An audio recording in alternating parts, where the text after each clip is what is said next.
They greet us on hospital wards. They sort canned goods into care packages. They even coach our kids in soccer and hockey.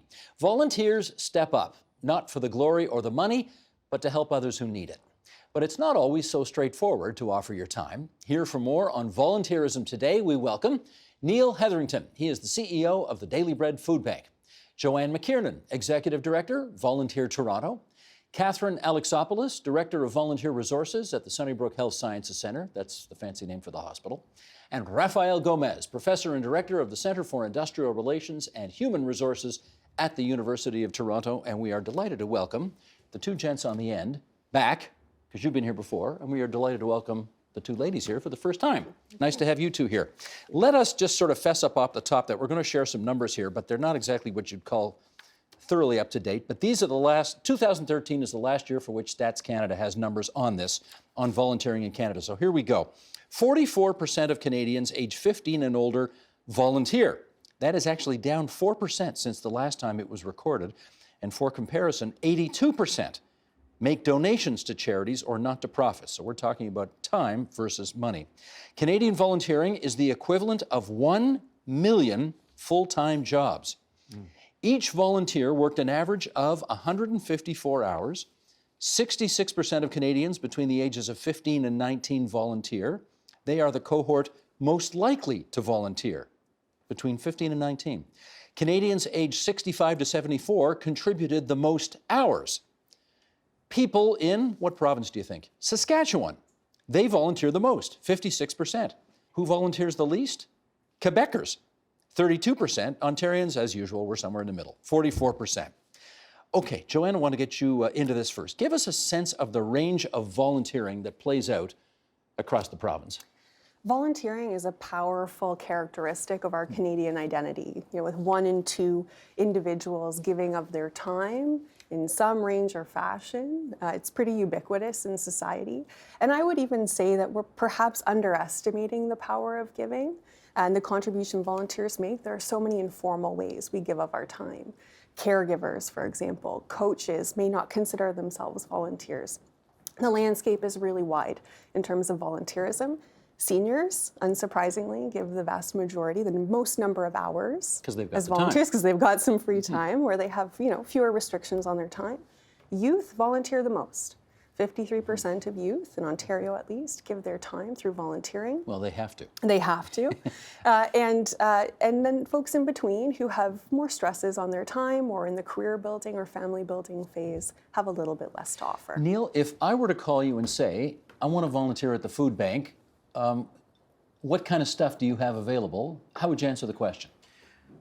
It depends, is how we would probably answer the question. I think about volunteering in sort of 2 areas.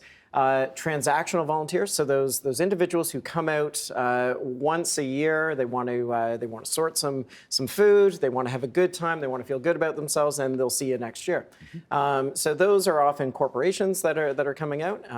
Many of them paying for the privilege of volunteering. They pay for the privilege of volunteering. Yeah. So Daily Bread is similar to Habitat for Humanity, where we say we have something to offer. Volunteering is a wonderful team building exercise. So we say it is a great opportunity for them to contribute the hours and contribute some funds to be able to make the organization happen. And then there's a nice photo op, and they get their picture in the paper, and it's good corporate. Okay, absolutely. I get it. So there's the transactional volunteers, and then on the other side, the relational volunteers. And I think when you looked at the stats that you brought up in terms of those who are volunteering who are plus 65, they are individuals who come out on a regular basis. Every Monday they are there. 2 or 3 days a week they are coming out to volunteer. And who's more important to the overall operation? Well, they're both important. Those who are in that relational area are the ones that often are taking leadership positions in volunteering. So they are leading groups that have come out. Both are important, both are valued, and I think both are contributing very clearly to society. Sunnybrook. This is a massive organization, right? How many volunteers are you in? We have at any one time between 1,000 and 1,200 volunteers. Not on one day, at one time. Just through the year. Throughout the course Having of the said year. that, we do, our stats, 2018, we had approximately 1,750 individuals volunteer during that year. Holy cow. So that accounts for some of the turnover that we see. What do they do? They do a wide variety of things. Sunnybrook is a multi-site facility, so we have volunteers in our cancer center, volunteers in our veteran center providing recreational leisure support to the long-term care residents, volunteers in our St. John's rehab site, our orthopedic and arthritic site, of course the hospital, the main hospital. There are roles, everything from working in a gift shop to supporting families who have loved ones in surgery, to peer support, so people with lived experience, providing support to heart surgery patients, mental health patients, 50 plus different roles for volunteers at Sunnybrook. Has anybody at the hospital ever put a dollar value on what all that volunteering represents? A couple of $1 million, depending on... A couple of $1 million bucks a year. Couple of $1 million bucks a year. So that's real money. How indispensable is it to the smooth operation of the facility? I believe that volunteerism is part of the culture of the hospital, the fabric of. Can a hospital survive without? Probably. Would it be the same? Probably not. So volunteerism's a huge part of, I think, almost every hospital in the province of Ontario. Okay, you folks are more on the ground. Now we got a guy from U of T here who's going to give us the view from 35,000 feet. I think we're told these days that there has been a noticeable dip in the amount of volunteering taking place, or the volunteer rate. And I wonder how, let's put it this way, how has the rise of precarious work in our society affected volunteerism? Yeah, so that's actually an excellent way of framing it, because Neil's point earlier about the transactional and the relational, which is kind of a different way of saying there's economic motives sometimes for volunteering, and there are the social, pro-social, religious, moral reasons, we would argue, or community building. And insofar as there's an economic component to volunteering, if you are unable, in terms of the structure of your labor market situation, to find the hours to dedicate scheduled time, there's going to be a link between the labor market and volunteering. So if you have an on-call kind of precarious situation in terms of your labor market situation, you're not thinking of volunteering. And there's a dual reason for that too. Sort of research we've done in the past on what motivates volunteers from the same lens as you would think about people engaging in work or entering the labor market. Household income plays a huge role. So volunteerism tends to go up the higher household income, because you can sort of allocate your time, you're not as stretched to make the finances and pay the bills. But just so I get it, the more precarious your work is, the less obviously reliable your schedule is, and therefore the less you feel you can volunteer? Is that how it works? It could be that direct. There's another link, which is more indirect, which were the social bonds that were rooted in work that were then translating into opportunities to volunteer outside. I'll give you an example. So my own work in industrial relations, look at unionization. That's one of the biggest variables. It's been in decline, especially in the private sector. One of the things we noticed is that with that decline in unionization, there's been a commensurate decline in things like civic engagement and public participation, say in politics or even voting. Voter turnout has been on a secular decline, kind of mirroring somewhat maybe the picture we're seeing about volunteering. And if you look at who volunteers in the workplace, it's usually someone who's been in a union or is in a union. There's a compatibility between those two social institutions. And as unionism has declined, so has these ancillary sort of behaviors that fall outside of work. And but then there's a dual thing. What did unions provide? Stable work, right? A guaranteed job. So you didn't feel like you were sacrificing a labor market opportunity if you took time and engaged in some social activity outside of work. Joanne, let me get you back in here and talk about one key demographic in particular, millennials in Southern Ontario. You surveyed them? Surveyed. So the interesting thing that we find is that millennials who are employed precariously, vast majority, quite frankly, 51% say they would like to get more community engaged. They want to volunteer, but their schedule, the contract situation they're in makes it difficult to commit to a volunteer position. What does that mean, the contract? So if they're going contract to contract, for example, they don't know how long they're going to be in one place or be able to commit to an organization, then they don't or they can't. 10% of their counterparts who have full-time employment report the same thing, that they're unable to commit or don't volunteer. I think that's a pretty stark reality. And when we think about that generation sort of moving through their journey with volunteerism, it's startling and it's concerning. So it's very much reflective of what Rafael Absolutely. just said. Absolutely. Okay. Katherine, you've been leading a volunteer department for how many years? Almost 30. Almost 30 years. Good for you. How have the generations differed in terms of their commitment? I think we have seen, I know we've seen trends that are aligned with generational differences and characteristics.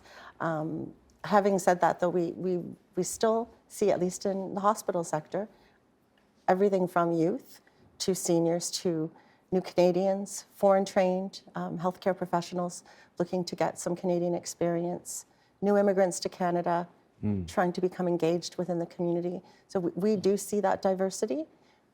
We also, though, have seen a trend towards episodic volunteering, shorter-term commitments, higher turnover, so people aren't starting and staying with an organization for 10, 20, 30 years. So, and that has an impact on the work of the volunteer resources. I bet you do staff. have some of those folks, though, right? We have all kinds of folks. Yeah.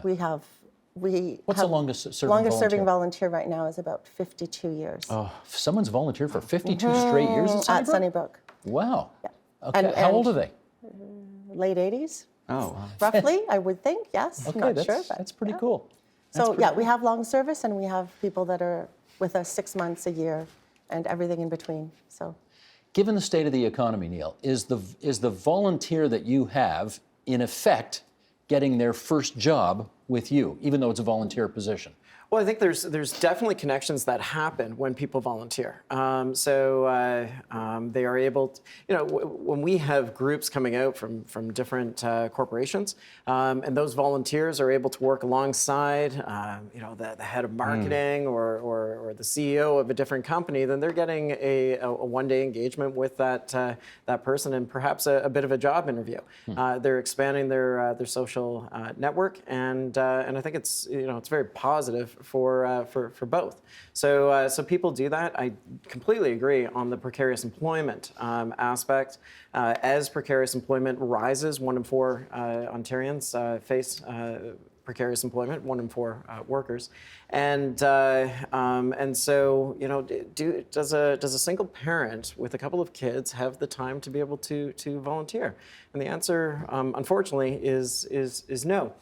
And we also know that volunteerism is a generational thing. It's passed down from one generation to the other. And if parents are not demonstrating a behavior that says it is a good thing to volunteer, then I'm quite concerned about what's going to happen downstream when those come along and have the time to be able to volunteer. Mind you, I wonder, Joanne, if it works the other way as well, whereby high school students have to volunteer. 40 hours over the course? 40 hours to get over the their course of their high school diploma. career. So they're obliged to do it. They have to do it. Absolutely. And I wonder if that example actually goes upstream as well, that their parents see their children volunteering and they think, oh, maybe I got to get in there too. Well, I think it's transmitting that learning. And I know I can speak to my own actual experience. We'll go anecdotal and say that I was part of the first cohort of students who had to do mandatory volunteering. And it was completely foreign in my family. My parents were kind of concerned. How do we help you do this? What does this mean? And it created a culture of volunteerism that permeated through my own family. So you like the experience? I like the experience. Now professionally, I'm leading, Canada's largest volunteer center, and that seed was planted absolutely, back in 1999. I would like Rafael's academic view on the advisability of this kind of, you're being voluntold. Yeah, right. Mandatory volunteering. Mandatory. Yeah. Well, I think it can go both ways. I think in the case that was just mentioned, having had no prior experience or contact in the volunteering sphere, this provides the first contact. The experience you had, although anecdotal, would fit with what happened. I would think, though, there hasn't been actually a proper, that I could find, study done of that generational cohort and series of cohorts that have been affected comparing to the ones prior to see if at any given stage along the age life cycle, did that experience sort of bump up your proclivity to volunteer throughout your life because of that experience? It probably would come down to how the volunteering was structured. I mean, If it's a job placement, which oftentimes the program has sort of manifested into, you're put into a company, you're doing basically unpaid work, as opposed to working, say, in a truly sort of volunteer space that's more designed that way, it can play out differently. But it still can have positive effects. If people have never had a labor market experience, it's often a signal that you are able to work with others, you're willing to work and adapt to new situations. It's not a bad stepping stone to a formal job. It creates a lot of Please, no, good. It creates a lot of tangible and intangible assets. So you're building your network. You're maybe getting your first experience of a professionalized environment. You're making friends. We can't underestimate the power of social connection. You may be getting access to transit. You may be getting access to food. So the benefits are really wide for volunteerism in general. But that environment of learning that it creates outside of the educational environment, I think, is really important. I'm guessing there are lots of high school students who volunteer at the hospital. There are.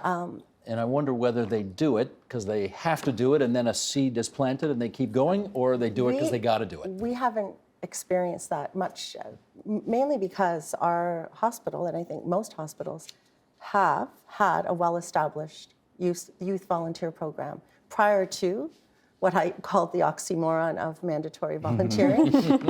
So for us, when it was initially implemented, we spent a lot of time weeding out those who weren't willing to fulfill the requirements that we had already had in place at the hospital. Students that volunteer at the hospital tend to be motivated by an interest in healthcare, possible, career exploration. Sometimes it's because their parents work there and they're making them volunteer, but mostly it's motivated by that interest. So as opposed to just getting their hours. Just because I think over time, youth have realized that hospitals aren't necessarily the place to go to if they only wish to do the 40 hours. And you can destroy a true intrinsic motivation if you overlay the pure instrumental part. This has been shown in a lot of psychological studies. This very famous TED Talk that Barry Schwartz has often given about this demise of wisdom and how people, once you ask people to do something voluntarily, they're willing to do it, and then you put a price on it, or an expectation of some tangible reward, and they're less likely to do it. So I think you have to be careful in the volunteering space not to damage those intrinsic motives that bring people to the volunteer table and then kind of damage them or corrupt them by saying this is only done for an instrumental reason in order to get a job or to find a labor market opportunity solely. Can I just understand that? Are you saying then that high schools in Ontario should not be forcing the 40 hours on high school students? No, I think we have to study it more broadly because you have these contrasting potential experiences, and you have to, on balance, weigh what is the benefit and the cost of it. I'm saying overall, there's been a tendency in our society to instrumentalize everything, make it a cause and effect to do something in order to get something, and that's pervasive. And sort of like Dan Ariely has talked about how these motives that are from the market obtrude on the motives that are non-market. And if you start mixing them up together, you can damage the thing that was once done for a reason that was truly internal to someone. The connection becomes important. So instead of placing the policy and setting youth on their way and hope that they'll figure out the right sort of path to volunteerism for themselves, connecting organizations like ours and the support in schools to help youth reflect. Really, what do you want to get out of the experience? What would you like to learn? What are your aspirations? What are your motivations? And then helping to connect them to a wide scope of organizations. Neil, let me get you here on this issue. I've also heard of numerous examples of people who wanted to volunteer, but when they saw the hoops they had to jump through, they thought better of it. And I'm talking about security checks, and it starts with that, and the list gets endless after that. How problematic is that? Well, I think that if individuals are on boards of directors, they are constantly looking at how do we mitigate risk, and so they will take every precaution available, and not at the same time looking at how can we grow a program in that constraint. They're very worried about what could happen. And so there's a balancing act that needs to happen. I think we probably have gone a little too far in terms of the hoops that we have created. There are many organizations that require resumes and interviews to be able to go out and to do some very sort of simple task. And I guess every once in a while, I think there needs to be a pause and just ask the question, is this really helping? Is this really adding value to that person's experience? Do you think you're turning off good people? Yeah, absolutely, without a doubt. I understand the motivations to want to do that, but I think there just has to be on balance. What do you think about that? I think screening is an important part of the voluntary sector, but that doesn't just mean police checks and resumes. It's about creating really meaningful positions for volunteers. It's about having a process that's fair and equitable. It's about making sure that they're trained and supported and supervised. And like you say, critically asking at every step, is this a necessary layer to meet concern about risk, to ensure that clients are protected, to ensure that individuals are encouraged and inspired to volunteer. So we echo that message, think critically. Do I need this part of the process in place to protect clients and volunteers? Can we do a little for instance here? If somebody wants to volunteer for an organization, come in and do some filing for 2 hours on a Friday afternoon, I mean, should they be, I don't know, you tell me, should they need the police checks? The police check is important when you have individuals working with clients on their own or vulnerable populations. That's the barrier, that's the bar to think about. Are you working with youth? Are you working with individuals who are infirmed? Are you working with seniors? What if you're stacking cans at the Daily Bread? And if you're stacking cans at Daily Bread, then you have to think in that context, what's the environment? Could someone be working with a client or in and around a client? Then I would say you got to screen based on the position. So just because somebody is in a warehouse where there might be a client, I'm not sure is necessarily requiring a police check. In that case, we'd have 11,000 volunteers screened every single year. If you wanted to go swing a hammer with Habitat for Humanity tomorrow, you should be able to just go online, schedule your time, and go have a good time doing that. And then as that relationship develops, you start to get more entrenched with the organization, and maybe you go into different positions which require you to be in the office and screen more heavily if you're touching some of the financials, as an example. But I don't know, can somebody tell us whether or not if you have a criminal record and you've done your time, you've paid your debt to society, are you now prohibited from ever being a volunteer again? No, absolutely not. And a good example for this is folks who are doing court-ordered volunteering. Right? Lots of organizations go through a critical process and assess, okay, is there really any risk to our organization or our clients? And the answer is no. And then, individuals can volunteer meaningfully and gain great experience that might actually help catapult them up on the job ladder. So it's really specific to the organization, and with 14,000 of them in the city of Toronto alone, there's a place for everyone. Would you reject somebody who had a criminal record out of hand? No. Doing court-ordered hours, there are times where if you are with a vulnerable individual, that it might make sense that there be a different volunteer opportunity for that individual. Some of the screening, why police checks are done, is to get to know the volunteer better. And so if you are teaching Sunday school, it probably makes sense that you ensure that that if you're individual. with kids, that's a different story, right? Yeah, absolutely. Yeah. So that is an appropriate screen and check at that point. So it depends on what the task is. I think it might be well to draw a line between also unpaid work and volunteering. So you mentioned earlier there were new Canadians and people who've maybe left the labor market for a time, raised kids, come back. Those are great opportunities to re-engage with the labor market. And it's volunteering, but it's also designed to reestablish yourself in the labor market. And I would sort of veer that more towards the unpaid work. And I would think people who have had criminal records, who have had therefore left the labor market, paid their time, are now trying to re-engage, something society wants to encourage. And so you kind of veer more towards the unpaid work as a stepping stone to paid work.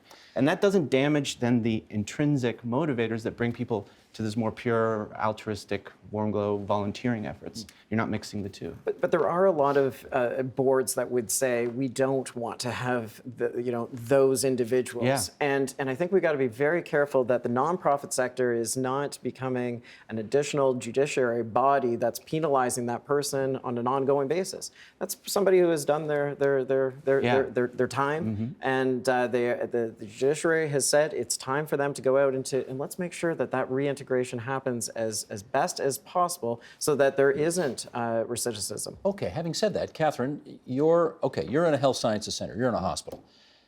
There are all sorts of issues of privacy there. There are all sorts of issues of dealing with people at their most vulnerable, at their worst. Absolutely. I mean, families in crisis. How much screening do you have to do before you let anybody in? We do vulnerable sector checks, not for every volunteer. It's very contingent on the role. And so what's the role, what's the population, what's the level of supervision? So most volunteers at the hospital are not required to do a vulnerable sector check, but they are required to complete an application, provide 2 references, and attend an interview. The interview is really about matching that volunteer's interests, skills, motivation with the roles that we have. The goal is a mutually beneficial experience, but in a hospital setting, we are doing screening, and I think, as Neil pointed out, it really does depend on who's your population, what's the role, all of those things. Do you do the interviews? My team does. Your I team used does. to. My team of 5 amazing coordinators who are the ones that are engaging with Do you volunteers. have any idea what percentage of people they would turn down for a volunteer gig? Not that many. Not that many. And, What- and I Sorry, I go just wanted to add that we don't find actually that people feel they're jumping through hoops. What we're finding is I think people, at least with hospital volunteering, anticipate and expect that they're going to have to have an application process, submit information. In some cases, they will attach a resume. That's up to them. I think they expect it, and I think they believe that it's part of protecting patients, protecting families. Rafael, let me get you on this. A number of years ago, Robert Putnam wrote a fascinating book called Bowling Alone. Yeah. For those who don't know it, what was it about? Yeah, it was fascinating. It's almost 20 years ago now. It'll be 20th anniversary next year. He was a sociologist, and he was looking over the post-war period in the U.S., and he was trying to uncover in data the qualitative feeling that something had changed in America, something qualitatively had changed in America. And so his first idea was, people don't bowl anymore. This was a cultural institution, a social institution. He asked his RA to go down and look at the data.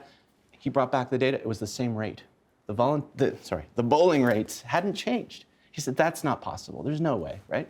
Laverne and Shirley, I mean, the 50s and the 60s, this Archie Bunker, they all came from the They all bowling bowled. alley. What had changed was the way in which bowling had happened, and that's the title. People weren't bowling in groups anymore. They weren't bowling together as part of workplace teams or neighborhood groups and friends. They were bowling alone. They couldn't find their friends in a way, and that's because of the changes to the structure of American society, which happened in twofold. The American labor market changed. It lost all these institutions. It supported the regular 9-to-5 job, baked in time when you had leisure, and so did all your friends. Fridays, work ended, you had a weekend, and almost days when nothing else happened but leisure. So that was dismantled. Plus, he looked at the more sociological aspects, the changing nature of society from a collective. We were doing things more together to doing things more individually. There was this funny statistic that was buried in that same General Social Survey that public pools were the #1 leisure activity for Americans in the 1950s. By the 1970s, 1 in 10 people were going to public pools. Why? Because they had private pools and didn't want to sort of mix together. So there is this feature of North American, perhaps, life that's most captured in that study, which somehow Canada mirrors, and it's the sort of decline in the social institutions, the things that bring people out. Now, volunteering has this quasi-individual and communal aspect. You want to go as a group, you want to go as a family, you can do it by yourself. But I think it links up to this. We're seeing a somewhat disquieting pattern, albeit the data is still a bit old, but a decline in volunteering. We've seen declines in other social activities, and we have to keep our eye out that things that are changing in our society, changing in our labor market, aren't causing these other negative effects. So I think we have to buttress society, encourage the social aspects that make, I think, our societies cohere better, and repair the labor market where we can, because this is going to harm society more generally. I want to find out from Joanne, do you think people are bowling alone in the volunteer sector now?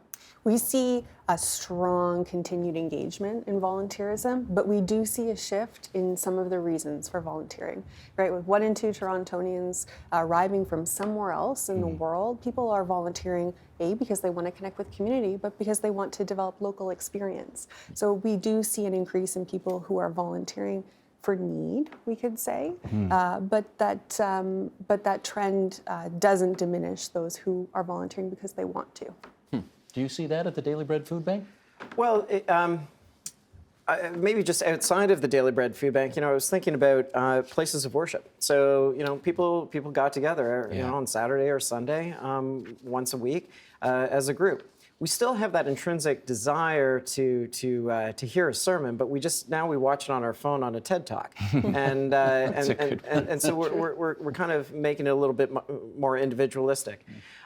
No, I think with the Daily Bread Food Bank, though, it's about community. It's about, when you have hundreds of people, every day there's about 150 people, 150 volunteers that come out and they sort food together and they laugh together. There's always great music at the Daily Bread Food Bank. What are you playing? Well, it depends. For you, we would ask you, and we would have you DJ that day. All Sinatra all the time. What does everybody else like? There might not be as many volunteers. But we would. You realize we are just a few days removed from his birthday. You can't be talking that way. I did not realize that. I didn't do my homework before the show. But it's about a community effort, and we all have a central mission. Whether it's at the hospital or at any of the NGOs, there is that guiding mission and that vision that we can all ascribe to and feel good about whatever that job is that we're working towards. Joanne, what would happen to society if volunteering tomorrow stopped? Well, I'd invite everyone to kind of close their eyes, and maybe because we're on television, that's metaphorical, and imagine what would change. Community sport. Yeah. It would evaporate. Arts and culture, sort of community theaters, those institutions, TIFF, the arts and culture institutions we love. I think, Katherine, you said it beautifully. What would happen in hospitals, right? They could still run, but how? Yeah. And what color sort of would be between the walls, and sort of patient support, education, supports in schools. It would really be a darkened reality, or a darkened picture of community, I argue. 250,000 volunteers, are supported through our organization alone. 1.6 million volunteers in Toronto. That's a huge number of people who are contributing to our sector. And I think it's important to remember when we are having those moments, questioning, whether or not we want to get involved, or how we want to get involved, or whether we can, involve in volunteers in our organizations, just how much we'd lose if we didn't. There is a note, though. There are societies that work really well and have very low volunteer rates, the Nordic countries. And we had Quebec up there as the lowest volunteer rate. But that's because they've socialized. So they've committed to spending more per capita as a society in taxes, in socializing a lot of those activities, in paying people to do the work that we as more Anglo-Saxon oriented societies rely on volunteers and the nonprofit sector to do. And that's okay. There's choices that societies make, but we shouldn't make a pejorative statement like Quebec has a low volunteer rate, they don't care about society. They do. They pay higher taxes. They encourage the state and state actors and government agencies to do a lot of that work. We have different values, and that's okay too. But right, because we rely on the volunteer sector and we don't seemingly want to pay those kind of taxes, we need the sector, and it's crucial. The civil society plays such a huge role, and it's vital. So, Joanne, as you look at the list of things people volunteer to do, what's at the top? The most popular job on our website last year was a position at the Toronto Airport as a greeter, welcoming individuals coming from other parts of the world. So what does that say about Toronto? I think it says that we want to be welcoming and connected, and I think it speaks to our values. It's funny, David Brooks of the New York Times wrote a piece not too long ago where he was asking people about volunteerism. And the question to somebody was, do you think you could do any volunteering? And the person said, oh, I haven't got any time to volunteer. I'm already coaching my kids' hockey team. I'm, leading the bingo at my mother-in-law's old age home and so on. So I'm sorry, I don't have any time to volunteer. They're doing it without even realizing they're doing it. Civic engagement. Civic engagement. Yeah. A lot of that going on. Absolutely. Caregiving as well, I would say, with our aging population is another thing that falls under that category of sort of unidentified volunteering, we'll call it, but incredibly important. We got about a minute and change to go here. Neil, let me ask you this. The assumption, the numbers you have given today about the numbers of people you got volunteering are really quite astonishing. Is that to say you don't need any more? No, well, the need is just so dramatic for our social service that we always will make use of additional volunteers. Going back to the earlier point about the quality associated with having volunteerism, what would the hospital be like? The church I attend, York Minster Park, runs an Out of the Cold program, and I've also been associated with shelters through Dixon Hall, and I can tell you that the care is just different. It's a meal, and it's 2 meals and an overnight accommodation, but there is a care and a desire that I think is that the volunteers provide for those guests that is really important and adds to the dignity as best we can afforded for that night. Well, in closing, let me thank all 4 of you for volunteering your time to come down to TVO tonight and help us out in understanding this so much better. Neil Hetherington, Rafael Gomez, Joanne Mckiernan, Katherine Alexopoulos. Great to have you all at TVO tonight. Thanks very much. Thank you. The Agenda with Steve Paikin is brought to you by the Chartered Professional Accountants of Ontario. CPA Ontario is a regulator, an educator, a thought leader, and an advocate. We protect the public. We advance our profession. We guide our CPAs. We are CPA Ontario. And by viewers like you. Thank you.